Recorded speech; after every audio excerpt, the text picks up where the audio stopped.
அஸ்ஸலாமு அலைக்கும் வரஹ்மத்துல்லாஹி வபரகாத்துஹு. அன்புக்குரிய சகோதரர்களே, இஸ்லாத்தில் பாட்டு படிப்பதற்கோ கவிதைகளை பாடுவதற்கோ மௌலூதுகளை ஓதுவதற்கோ எந்த விதமான நன்மைகளும் கிடையாது. மாறாக குர்ஆன் ஓதினால், திக்ர் செய்தால், நபியின் மீது ஸலவாத்து சொன்னால் அதற்கு நன்மைகள் சொல்லப்பட்டிருக்கின்றது என்பதை நேற்றைய தினம் உங்களுக்கு தெளிவுபடுத்தியிருந்தேன்.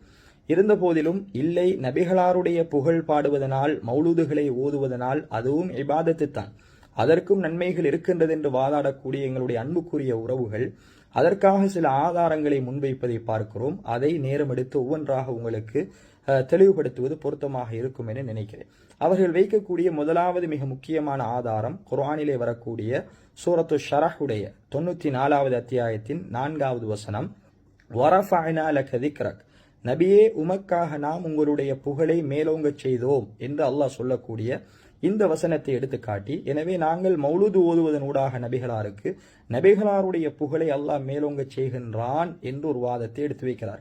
உண்மையில் இந்த வசனம் இதை சொல்கிறதா என்றால், முதலாவது அவர்கள் காட்ட வேண்டிய ஆதாரம் இது ஒரு இபாதத் என்பதற்கு. மௌலூது ஓதுவதனால் நன்மை இருக்கின்றது, அது ஒரு இபாதத். குர்ஆன் ஓதினால் 10 நன்மை ஒரு எழுத்துக்கு என்பதை போல நாங்கள் மௌலூது ஓதுவதனால் இன்னென்ன நன்மைகள் சொல்லப்பட்டிருக்கின்றது, கவிதை பாடினால் பாட்டு படித்தால் நன்மை என்பதற்கு ஆதாரத்தை நேரடியாக காட்ட வேண்டும். அப்படி எந்த ஆதாரத்தையும் காட்டவில்லை இதுவரைக்கும். இதோ காட்டியிருக்கின்ற இந்த வரஃபஅனா லக திக்ரக், நபியே உமக்காக உங்களுடைய புகழை நாங்கள் மேலோங்கச் செய்தோம் என்பது கூட மௌலூது ஓத வேண்டும் என்று சொல்கின்றதா என்றால் கிடையவே கிடையாது. அப்படி எந்த வார்த்தைகளும் அதிலே இல்லை. நீங்கள் நபிகளாரை புகழ்ந்து பாடுங்கள் என்றோ அல்லது நபிகளாருக்காக மௌலூது ஓதுங்கள், கவிதை இயற்றுங்கள் என்றோ எந்த வசனமும் இதிலே இல்லை. முதலாவது இந்த வசனத்தை சிந்தித்து பாருங்கள் நடுநிலையோடு. அல்லாஹு தாலா ஃபிஅல் மாலி, உலமாக்களுக்கு தெரியும், இறந்த கால வினை, நபிகளாருடைய புகழை நாங்கள் மேலோங்கச் செய்து முடித்து விட்டோம் என்றுதான் சொல்கிறார். நீங்கள் இப்பொழுது அந்த பொறுப்பை கையில் எடுத்து நீங்கள் கவிதை பாடுங்கள், நபிகளாருடைய புகழை மேலோங்கச் செய்யுங்கள் என்று அல்லாஹ் சொல்லல. கண்ணியத்துக்குரிய சகோதரர்களே, மிக அழகாக அல்லாஹுடைய குர்ஆனை எடுத்து படித்து பாருங்கள். 94வது அத்தியாயத்தின் 4வது வசனத்தில் அல்லாஹ் என்ன சொல்கிறான்? நபியினுடைய புகழை நாங்கள் மேலோங்கச் செய்து முடித்து விட்டோம், முடிந்து விட்டது. தன்னுடைய ஹபீபை அல்லாஹ் பொறுப்பெடுத்து அவருடைய புகழை அல்லாஹ் பரப்பி விட்டான்.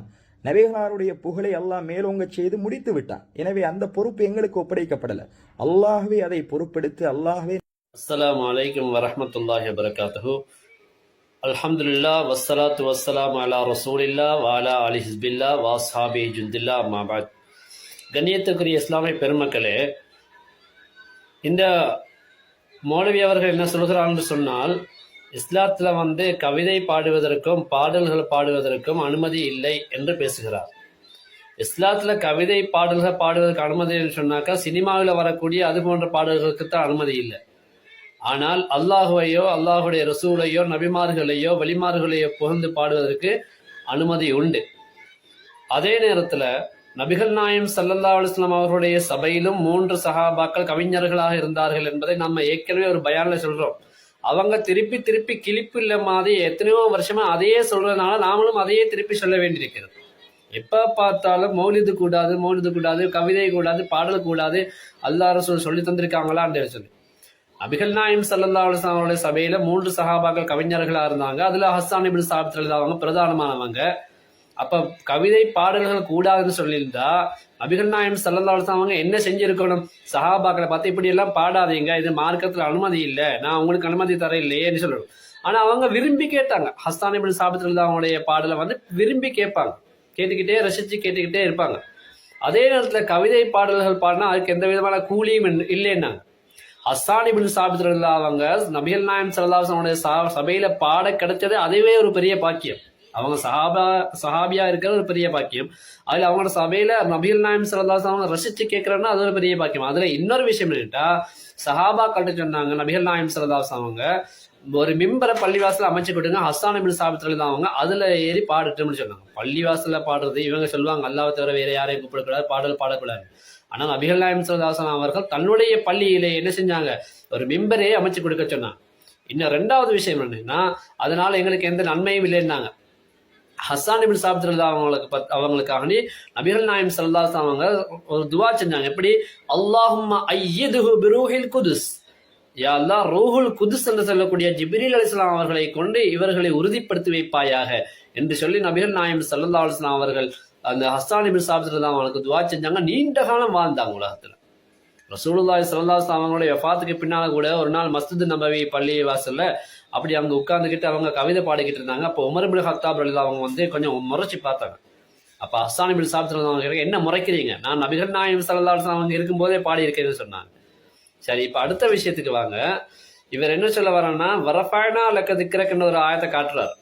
காட்டி சொல்றாரு, இதுல ரஃபஅனான்றது வந்து ஃபியல் மாலி, உண்மைதான், ஃபியல் மாலியான் கடந்த கால இறந்த கால வினைச்சொல் தான் அது.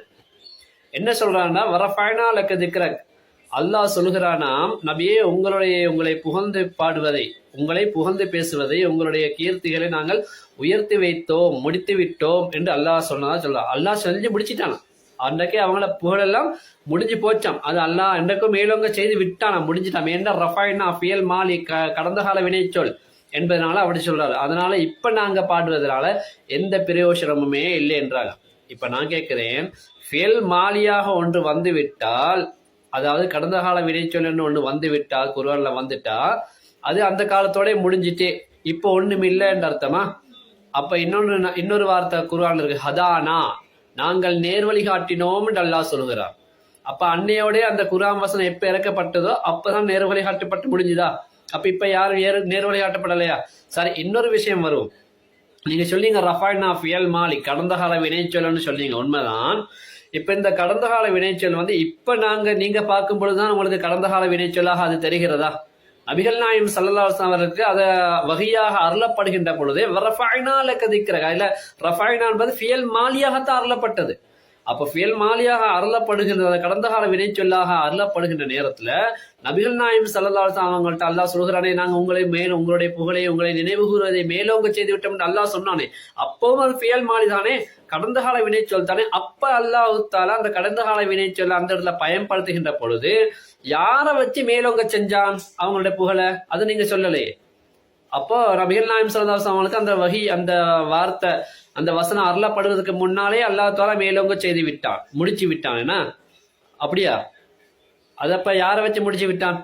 அவங்க நபியாக உலக மக்களுக்கு அறிமுகப்படுத்தப்படுவதற்கு முன்னாலேயே முடிச்சு விட்டானா? அப்ப யாரை வச்சு முடிச்சான்? மக்காவாசிகளை வச்சு முடிச்சானா? அல்லது அவங்க உலகத்துல பிறக்க முன்னால வந்த நபிமார்களுடைய அந்த அவங்கள வச்சு அந்த நபிமார்களை வச்சு முடிச்சு விட்டானா?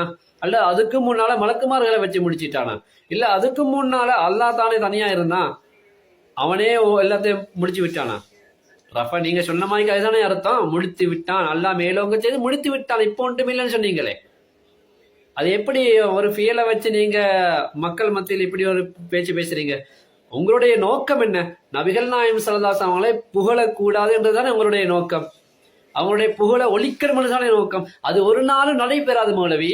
ஏனென்று சொன்னால் நபிகள் நாயகம் ஸல்லல்லாஹு அலைஹி வஸல்லம் புகழுக்கு எல்லையே கிடையாது. புர்தா ஷரீஃப்ல கூட இமாம் பூசரி நாயகம் அவங்க படிக்கிறாங்க, அது அவங்களுடைய புகழுக்கு வந்து என்ன கிடையாது, எல்லையே கிடையாதுன்னு சொல்லி அவங்க படிக்கிறாங்க. அதெல்லாம் நீங்க ஏற்றுக்கொள்ள மாட்டீங்க. ஏன்னா எந்த இமாம்களையும் ஏற்றுக்கொள்ளாத நீங்க எப்படி பூசரி இமாம் அவங்களை ஏற்றுக்கொள்வீங்க?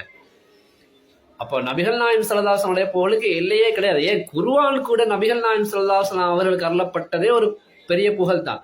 குர்ஆனை விட பெரிய ஒரு புகழ் இல்லை அவங்களுக்கு அருளப்பட்டதுல, அதை விட ஒரு பெரிய மூஜிசாத்தும் இல்லை.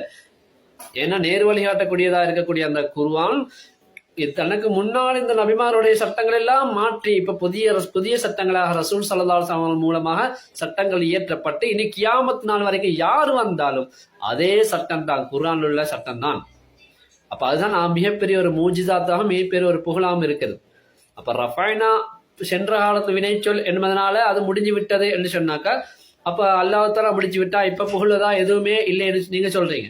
இன்னொரு பயான்ல நீங்க சொல்றீங்க அவங்கள புகழுவதை பத்தி பேசி இருக்கிறீங்க. அது இன்ஷா அல்லாஹ் இனிமேல் அந்த பயான்கள் எல்லாம் வரும். அப்ப சென்ற கால வினை சொல்ல வச்சு அது அப்பவே முடிஞ்சு விட்டேன்னு சொன்னா குர்ஆன்ல ஏராளமான வசனங்கள்ல எத்தனையோ இருக்கிறது. இன்னா ஹலக்கனல் இன்சான, நிச்சயமா நாங்கள் மனிதனை படைத்தோம் என்று அல்லாஹ் சொல்லிட்டான். அப்ப படைச்சு முடிச்சாச்சா? இப்ப யாரும் படைக்கலையா அல்லாஹ் தஆலா? இனிமேல் யாரையும் படைக்க போறது இல்லையா? அப்ப வரப்போறதெல்லாம் யாரு? மனிதன் இல்லையா? அதே போல இன்னும் எத்தனையோ விஷயங்கள் இருக்குது, நீங்க எடுத்து பாருங்க. ஃபியல் மாலியாக என்னென்னலாம் வருதுன்னு பாருங்க.